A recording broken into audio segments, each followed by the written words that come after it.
ಸಾಲಾಮ Shirshasana part 3. ಕೈ ಮುಂದೆ ಮಾಡಿ ನಿಧಾನವಾಗಿ ಕೂತ್ಕೊಳ್ಳಿ. ಹಾಗೆ ತಲೆ ಹೊರಿ, ಕೈ ಹಸ್ತ ಎಲ್ಲ ಹಿಂದೆ ಹೊರಿ. ಹಾಗೆ ಕಾಲು ಚೂಪ್ ಮಾಡಿ, ಕಾಲು ಲಿಫ್ಟ್ ಮಾಡಿ ಸೊಂಟ ನೇರ.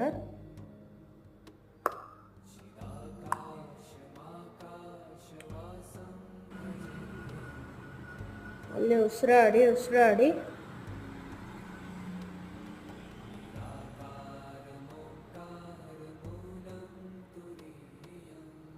ಹಾಗೆ ನಿಧಾನವಾಗಿ ಇಳಿಸಿ.